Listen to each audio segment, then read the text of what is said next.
The San Bernardino terror attack has already had a big impact on campaign 2016. Democrats are pushing for stronger gun regulations. Republicans are blaming the president and saying they'd be tougher on terrorism.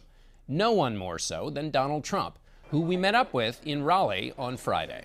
There are links between ISIS and this terror attack in San Bernardino, but there were no red flags. So how do you stop this from happening again? Well, I think there are red flags, and a lot of people knew what was going on in that house or that apartment, and people were not wanting to call because they thought it would be inappropriate to call. Inappropriate why? Well, they were saying that it was, that they would have been profiling. And a person said, we sort of knew what was going on, but we don't want to profile. Can you believe this? Should there be profiling? Well, I think there can be profiling. I mean, how would that work? If they thought there was something wrong with that group and they saw what was happening and they didn't want to call the police because they didn't want to be profiling, I think that's pretty bad. People are dead. A lot of people are dead right now. So everybody wants to be politically correct, and that's part of the problem that we have with our country. Have people been too politically correct with Muslims in America? I think so, and with maybe other things too, but I think certainly so. And as you know, I came out with, I want vigilance, I want real vigilance, and whether it's mosques or whatever it has to be. But a lot of bad things are happening. Whatever it has to be, does that include, I know you, where are you on the question of tracking Muslims in America? Well, look, we are having a problem with the radicals in the Muslim group. Let's not kid ourselves. And you can say it or you don't have to say it, and maybe you won't even want to, but I've been saying it loud and strong. So if you have people coming out of mosques with hatred and with death in their eyes and on their minds, we're going to have to do something, John. We can't just say we're not going to look at it. Now, I made that statement a number of weeks ago. It took a lot of people were not exactly thrilled with it.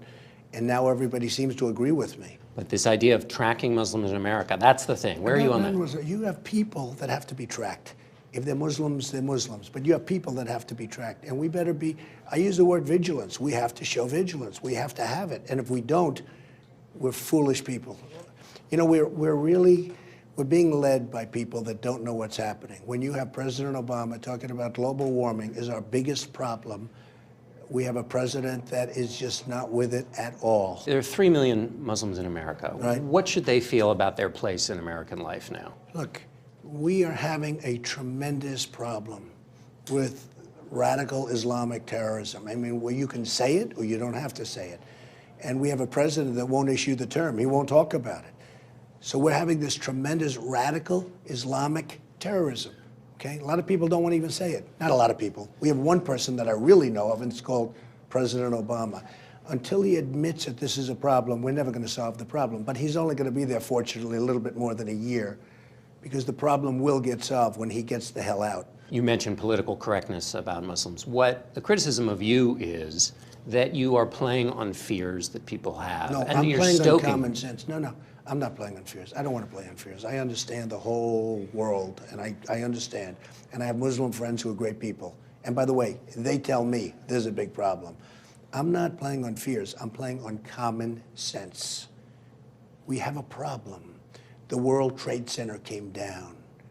And by the way, speaking of coming down, they put their families on airplanes a couple of days before, sent them back to Saudi Arabia for the most part. Those wives knew exactly what was going to happen. And those wives went home to watch their husbands knock down the World Trade Center, the Pentagon, and wherever the third plane was going, except we had some very, very brave passengers wherever that third plane was going. Those wives knew exactly what was happening. You mentioned the families, going after the families. What does that mean? How Well, would I that would work? go after, well, at least I would certainly go after the wives who absolutely knew what was happening. And I guess your definition of what I do, I'm going to leave that to your imagination. But I will tell you, I would be very tough on families because the families know what's happening. Even in this last instance, I see everybody knew. So many people knew. They thought that this man and this woman, you know, whether he was radicalized or how he became, they thought something was going on. Why don't these people report it to the police? Why wouldn't they report it to the police? Now, they said it was profiling. They didn't want to profile. Can you believe this? They didn't want to profile, even though they thought something very bad was going on. His sister said she didn't know what was going on. She was crestfallen for the victims here. I probably don't believe the sister. You don't believe the sister? So you'd go after her? I would go after a lot of people, and I'd find out whether or not they knew. I'd be able to find out. Because I don't believe the sister. And do you worry about creating more terrorists? No, we have to stop terrorists. And the only way you're going to stop them, in my opinion, is that way. You know, they say they don't mind dying. I think they do mind dying. But I can tell you this, they want their families left alone. We have to stop terrorism. You don't think there's a worry, a tension, if you go too far, that you end up creating more terrorists? What's too far? What's too far? They're killing people. Whether it's what we just saw in California or in Paris, they're killing people, innocent people, people without guns. You look at Paris, no guns, nothing. And you look at California, no guns. I can tell you one thing, if I'm in there and if I had a gun, we're going down shooting. We're going to knock them out, okay, one way or the other. And if a couple of guns are in that room, you talk about Second Amendment, which I'm a big believer in the Second Amendment. In Paris, they had no guns. In California, they had no guns. Only the bad guys had the guns. So they were like sitting ducks, every one of them. Should the good guys get guns? Well, I mean, the good guys. Should people carry? If they want to, they should be able to, because it's going to be a lot safer. Look at what's going on. We're going into these gun-free areas. How about the school a few months ago?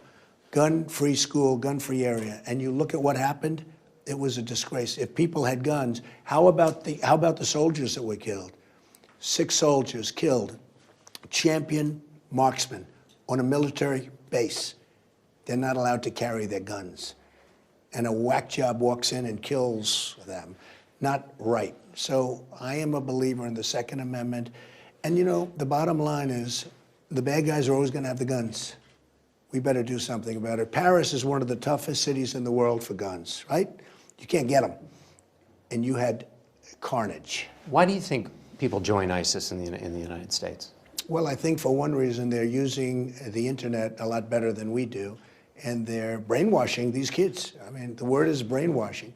They are brainwashing young, impressionable people, largely young. Probably they're doing it with older people also. How do you fight that? You fight it with intelligence. You fight it by beating them at their own game. You fight it by not saying mastermind, like you did, like other people did. I see the word mastermind, the mastermind. I called him the guy with the dirty hat, the guy with the dirty, filthy hat. They called him a mastermind. And these kids are watching the mastermind. They say, oh, I want to be a mastermind. The press is really hurting it. I will say that. I was very strong on that last week and 2 weeks ago with the Paris knockout. And I think the press is making it, they're glamorizing these people. These people are animals. These people are not masterminds.